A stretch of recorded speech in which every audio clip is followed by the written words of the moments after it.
السلام علیکم۔ Urdu centre hub میں خوش آمدید۔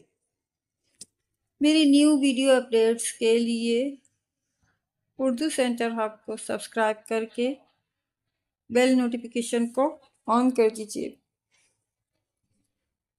کسی ملک میں ایک گاؤں تھا جس میں ایک کسان اپنی بیوی اور بیٹی کے ساتھ رہتا تھا۔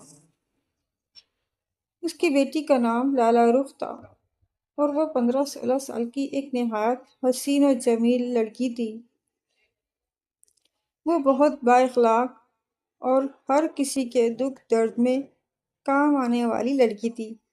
لالہ رخ گھر کے کاموں میں اپنی ماں کا ہاتھ بھی بٹاتی تھی اور مرغیوں کی دیکھ بھال بھی کرتی تھی۔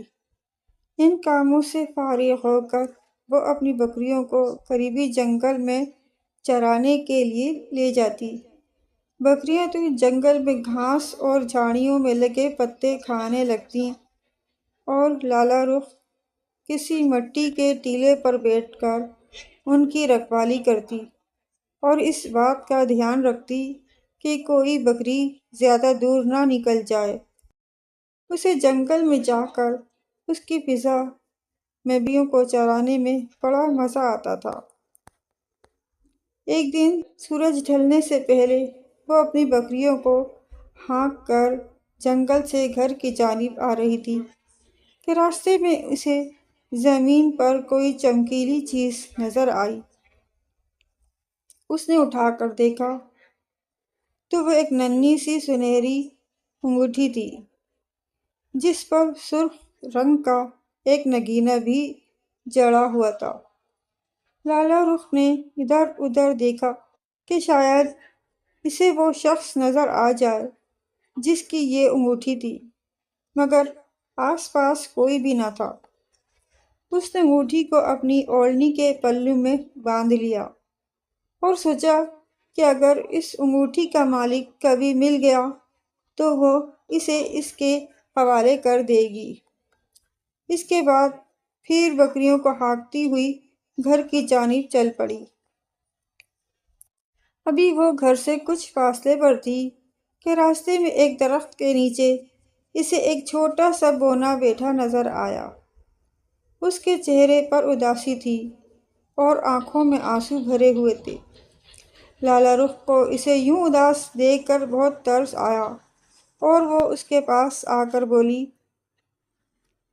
کیا میں آپ کی کچھ مدد کر سکتی ہوں؟ آپ غمزدہ نظر آ رہے ہیں۔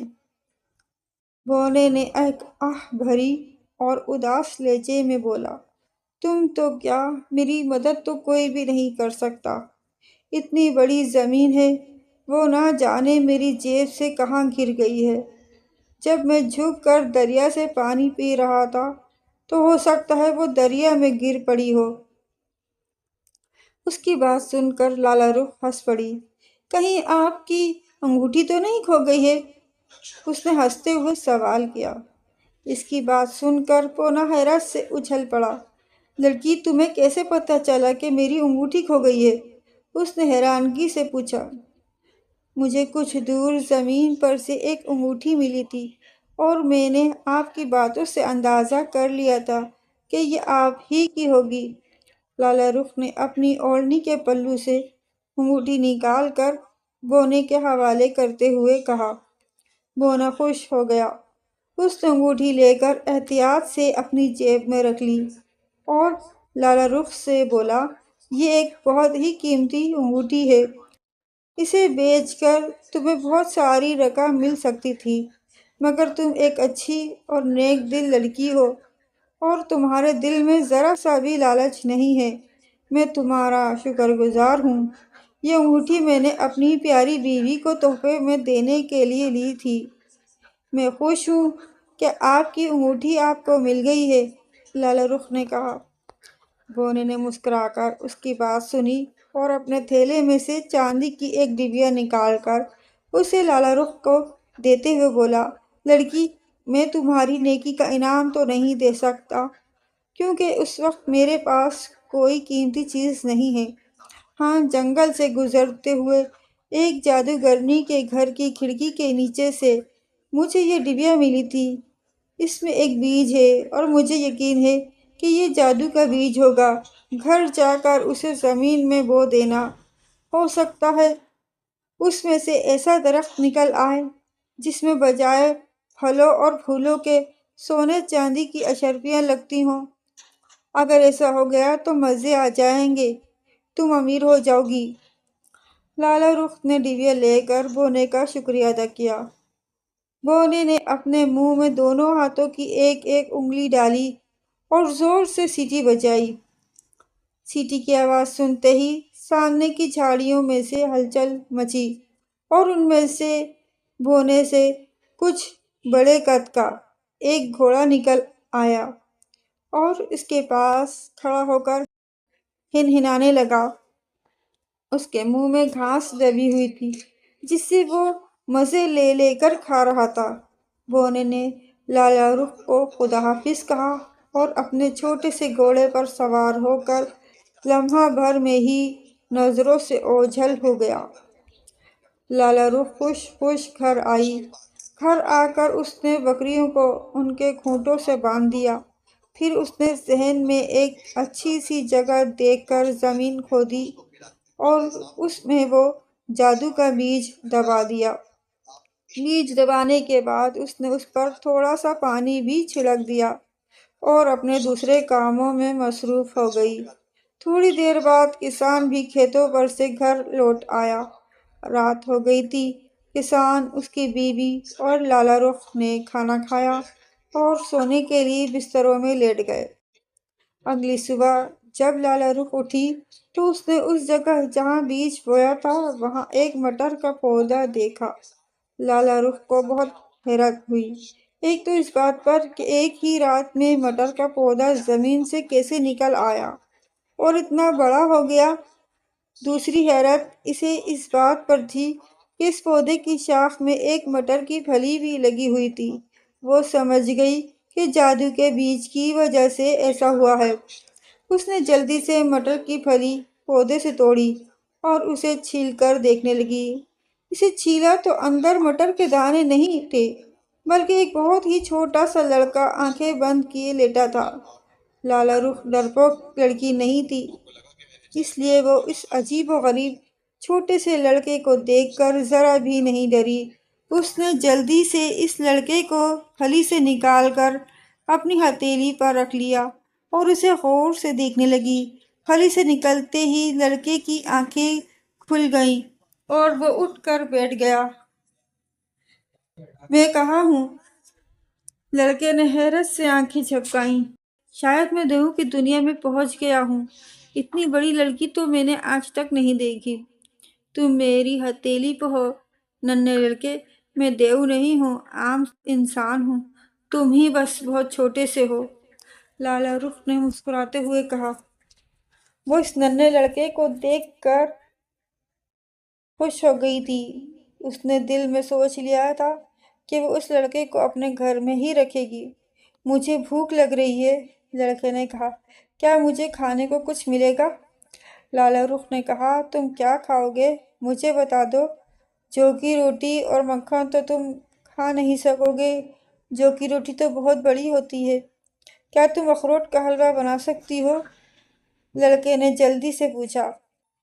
بنا تو میں لوں گی مگر اس کے لیے مجھے اخروٹ لینے کے لیے پہاڑوں پر جانا ہوگا، ہمارے گھر میں اخروٹ نہیں ہیں، لالا رخ نے کہا۔ ٹھیک ہے، مجھے بھی اپنے ساتھ لے چلو، لڑکے نے کہا۔ وہ لڑکے کو ہاتھ میں لے کر اپنی ماں کے پاس پہنچی اور اس کے متعلق بتایا۔ مٹر کی پھلی سے نکلنے والے لڑکے کو دیکھ کر اس کی ماں ڈر گئی۔ اتنا چھوٹا سا لڑکا تو اس نے کبھی نہیں دیکھا تھا۔ اس کا خوف محسوس کر کے لڑکا ہنسنے لگا۔ وہ اپنی ہنسی روکنے کی کوشش کرتے ہوئے بولا، آپ اتنی بڑی ہو کر مجھ سے ڈر گئی ہیں مگر میں اتنا چھوٹا ہونے کے باوجود بھی آپ سے نہیں ڈرا۔ لڑکا تھا تو چھوٹا سا مگر باتیں مزے کی کرتا تھا۔ اس کی بات سن کر لالا رخ کی ماں مسکرانے لگی اور خوف دور ہو گیا۔ لالا رخ نے اپنی ماں سے کہا، آج میں بکریوں کو جنگل میں نہیں لے جاؤں گی، انہیں یہیں چارہ ڈال دوں گی، مجھے پہاڑوں پر جا کر وہاں سے اخروٹ لینا ہے۔ تاکہ اس ننھے لڑکے کے لیے حلوہ بنا سکوں۔ ٹھیک ہے، مگر خوب دیکھ بھال کر جانا، وہاں پر بڑے خطرات ہوتے ہیں۔ تم واپس آؤ گی تو میں اس لڑکے کا ناریل کے چھلکے سے بستر بنا کر رکھوں گی اور اس کے چھوٹے چھوٹے کپڑے اور جوتے بھی بناؤں گی۔ مجھے یہ لڑکا بہت پسند آیا ہے۔ اگر یہ بڑا ہوتا تو میں تمہاری شادی اس سے کر دیتی، اس کی ماں نے مسکرا کر کہا۔ اپنی شادی کا سن کر لالہ رخ کا چہرہ مارے شرم کے گلابی ہو گیا اور وہ مٹر کی پھلی والے لڑکے کو لے کر جلدی سے کمرے سے نکل گئی۔ کسان تو منہ اندھیرے ہی کھیتوں پر کام کرنے کے لیے نکل گیا تھا، اس لیے وہ اس لڑکے سے نہیں مل سکا۔ تھوڑی دیر بعد لالہ رخ نے اپنے باپ کا گھوڑا استبل سے نکالا، لڑکے کو ایک چھوٹی سی جالی والی مخملی تھیلی میں رکھ کر تھیلی کو اپنے گلے میں لٹکایا اور گھوڑے پر سوار ہو کر پہاڑوں کی جانب روانہ ہو گئی۔ پہاڑوں کے پاس پہنچ کر وہ تھوڑی دیر سستانے کے لیے ایک جگہ درختوں کی گھنی چھاؤں میں بیٹھ گئی۔ گھوڑے کو اس نے ایک درخت سے باندھ دیا تھا۔ اس نے لڑکے کو تھیلی سے نکال کر اپنی ہتھیلی پر رکھ لیا۔ وہ دلچسپی سے چاروں طرف دیکھ رہا تھا۔ لالہ رخ نے کہا، اب ہم یہاں سکون سے کچھ دیر بیٹھتے ہیں۔ تم مجھے اپنے متعلق بتاؤ کہ تم کون ہو اور اس مٹر کی پھلی میں کیسے پہنچے؟ مجھے تو یہ سب جادو کی باتیں لگ رہی ہیں۔ لڑکے نے کہا، تم ٹھیک سمجھی ہو، یہ سب ایک ظالم جادوگرنی کا کیا دھرا ہے۔ ٹھہرو، میں شروع سے تمہیں پوری کہانی سناتا ہوں۔ میرا نام دلاور ہے۔ میں بھی عام لڑکوں کی طرح تھا اور اپنی ماں باپ کے ساتھ ایک گاؤں میں رہتا تھا۔ ایک دفعہ گاؤں میں وبائی امراض پھوٹ پڑے جس سے میری ماں اس دنیا سے چل بسی۔ اس وقت میں کوئی 8 سال کا تھا۔ کچھ دنوں بعد میرے باپ نے دوسری شادی کر لی۔ سوتیلی ماں کا سلوک میرے ساتھ اچھا نہ تھا۔ وہ ذرا ذرا سی بات پر مجھے ڈھونڈ کر رکھ دیتی اور شام کو جب میرا باپ گھر آتا تو اس سے میری سچی جھوٹی شکایتیں کرتی۔ ان شکایتوں کو سن کر میرا باپ غصے میں آ جاتا اور میری پٹائی شروع کر دیتا۔ انہی حالات میں سالوں گزر گئے اور میں 18 سال کا ہو گیا۔ ایک روز میری سوتیلی ماں کی شکایت پر میرا باپ اتنا ناراض ہوا کہ پہلے تو اس نے مجھے خوب مارا پیٹا، پھر مجھے گھر سے نکال دیا اور مجھ سے کہا کہ اب میں کبھی اسے اپنی شکل نہ دکھاؤں۔ میرا اس دنیا میں کوئی ٹھکانہ نہ تھا۔ میں پریشانی کے عالم میں ایک طرف کو چل پڑا۔ مجھے کچھ پتہ نہیں تھا کہ میں کدھر جا رہا ہوں۔ چلتے چلتے میں ایک جنگل میں پہنچ گیا۔ وہاں میں نے ایک عجیب سا پراسرار سیاہ رنگ کا محل نما ایک گھر دیکھا۔ مجھے زوروں کی بھوک لگ رہی تھی۔ میں نے سوچا کہ شاید مجھے اس گھر سے کھانے کی کوئی چیز مل جائے۔ میں اس گھر میں داخل ہو گیا۔ ہر طرف سکوت طاری تھا۔ ایک کمرے میں میں نے ایک نہایت بدصورت جادوگرنی کو دیکھا۔ وہ ایک پلنگ پر پڑی بے خبر سو رہی تھی۔ سامنے ایک اور کمرہ تھا جس کے دروازے پر جیل جیسی سلاخیں لگی ہوئی تھیں اور ان کے پیچھے کچھ بچے موجود تھے۔ سب بچے خوف زدہ اور سہمے ہوئے تھے۔ میں ان کے قریب گیا تو ان میں سے ایک بچے نے سرگوشی کے انداز میں کہا، اللہ کے لیے یہاں سے بھاگ جاؤ۔ اگر جادوگرنی اٹھ گئی تو وہ تمہیں بھی ہمارے ساتھ قید کر دے گی۔ میں نے انہیں تسلی دی اور پوچھا کہ وہ کون لوگ ہیں اور یہاں کیسے آئے ہیں۔ انہوں نے بتایا کہ یہ جادوگرنی ان بچوں کو پکڑ کر لے آتی ہے جو اپنی امی ابو کو بتائے بغیر اپنے گھروں سے دور دور گھومنے پھرنے نکل جاتے ہیں۔ ہم بھی ایسے بچے تھے، اس لیے اس نے ہمیں پکڑ لیا اور اپنے گھر لے آئی۔ یہ جادوگرنی ہم سے اپنے گھر کے سارے کام کرواتی ہے اور جب کام ختم ہو جاتے ہیں تو ہمیں اس کمرے میں بند کر کے باہر سے کنڈی لگا کر خود مزے سے سو جاتی ہے۔ ان بچوں کی کہانی سن کر مجھے بہت افسوس ہوا۔ میں نے ان کی مدد کرنے کا فیصلہ کر لیا۔ میں نے اس جیل خانے کی کنڈی کھول کر سب بچوں کو آزاد کر دیا اور ان سے کہا کہ وہ یہاں سے بھاگ کر سیدھے اپنے گھر جائیں۔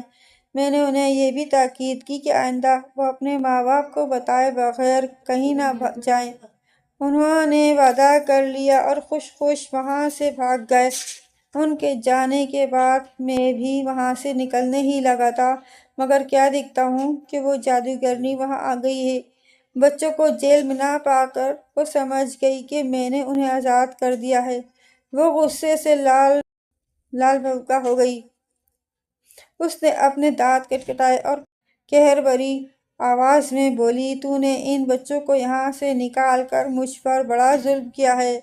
میں ان بچوں سے اپنے گھر کے سارے کام کرواتی تھی، اب وہ تمام کام مجھے خود کرنا پڑیں گے۔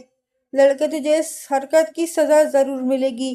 میں تجھے جادو کے زور سے بالکل چھوٹا سا بنا کر مٹر کے بیج میں بند کر دوں گی، پھر اس بیج کو ایک ڈبیا میں بند کر کے اپنے گھر سے باہر پھینک دوں گی۔ اگر تیری قسمت اچھی ہوئی تو کوئی اس بیج کو ڈبیا میں سے نکال کر زمین میں بو دے گا، اس میں سے مٹر کا ایک پودا نکلے گا جس میں ایک پھلی لگی ہوگی، اور اس پھلی میں تو گہری نیند سو رہا ہوگا۔ ہاں، اگر کوئی نیک دل لڑکی تجھے پھلی سے نکال کر اخروٹ کا حلوہ بنا کر تجھے کھلائے گی تو تب ہی تو اپنی اصلی شکل میں آ سکے گا۔ جو لوگ مجھے تنگ کرتے ہیں اور غصہ دلاتے ہیں، میں ان کو ایسی ہی عجیب و غریب اور انوکھی سزائیں دیتی ہوں۔ یہ کہہ کر جادوگرنی نے ایک خوفناک قہقہا لگایا اور منہ ہی منہ میں کچھ پڑھ کر مجھ پر پھونکا۔ پھر مجھے کچھ پتہ نہیں کہ میرے ساتھ کیا ہوا۔ لالا رخ دلاور کی کہانی بہت دلچسپی سے سن رہی تھی۔ کہانی ختم ہوئی تو وہ بولی، دلاور، تم فکر مت کرو، میں تمہیں اخروٹ کا حلوہ بنا کر کھلاؤں گی تاکہ تم پر سے جادو کا اثر ختم ہو جائے۔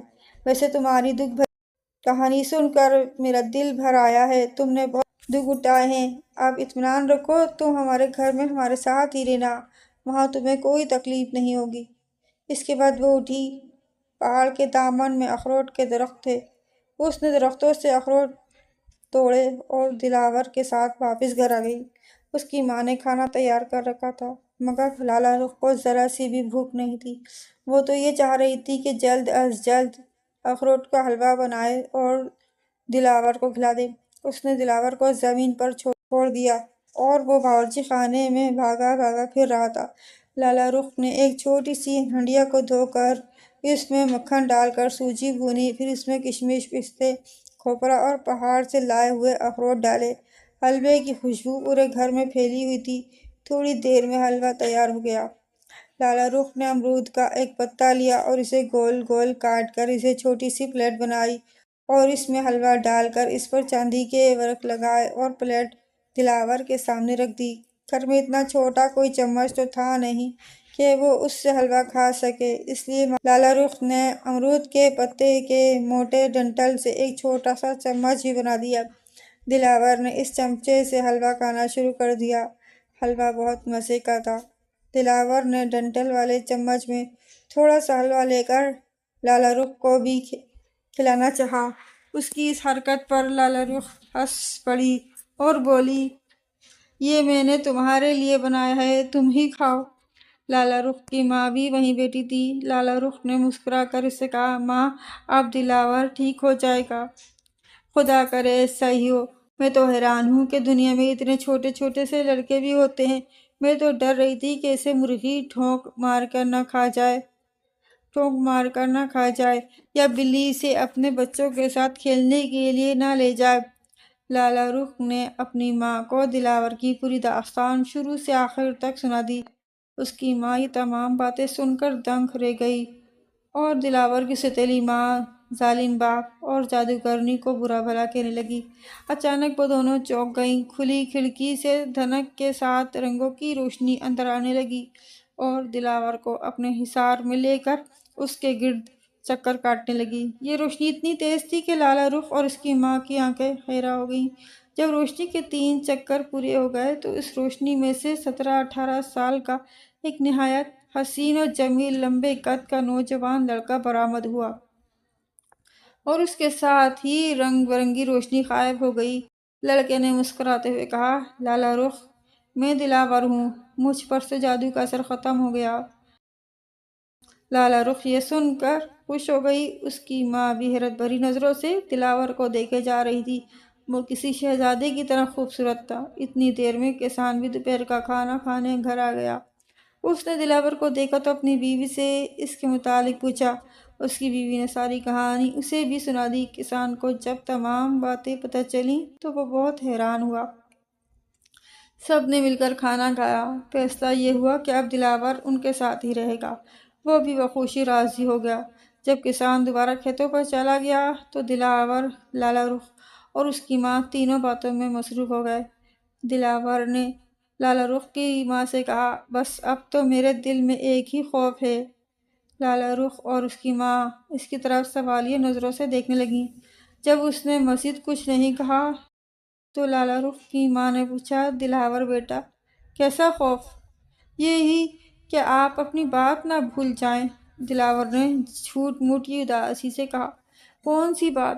لالا رخ کی ماں نے حیرت سے پوچھا۔ وہی جو بات آج صبح آپ نے کی تھی کہ اگر یہ بڑا ہوتا تو میں اس کی شادی لالا رخ سے کر دیتی۔ لالا رخ تو یہ سن کر شرما گئی، مگر اس کی ماں ہنس کر بولی، جب میں نے ایک بات کہہ دی تو کہہ دی، میں اسے کیوں بھولوں گی؟ تھوڑے دنوں بعد لالا رخ اور دلاور کی شادی ہو گئی۔ دلاور اب گھر بار والا ہو گیا تھا۔ اس کو گھر چلانے کے لیے کوئی کام تو کرنا ہی تھا، اس لیے وہ کسان کے ساتھ کھیتوں پر جانے لگا۔ وہ بہت محنتی اور جفاکش لڑکا تھا۔ وہ کھیتوں پر صبح سے شام تک کام کرتا۔ پہلے کسان اپنے کھیتوں میں سبزیاں وغیرہ ہی اگاتا تھا، مگر دلاور نے گندم، گنا، جو، باجرہ اور مختلف قسموں کی دوسری فصلیں بھی اگانا شروع کر دی تھیں، جن کو بیچ کر کسان کو بہت سارے پیسے ملنے لگے۔ اتنے پیسے تو اس نے زندگی بھر نہیں کمائے تھے۔ ان پیسوں کو جمع کر کے تھوڑے ہی دنوں میں انہوں نے ایک بڑا سا گھر بھی بنا لیا تھا اور پھر سب ہنسی خوشی زندگی کے دن گزارنے لگے۔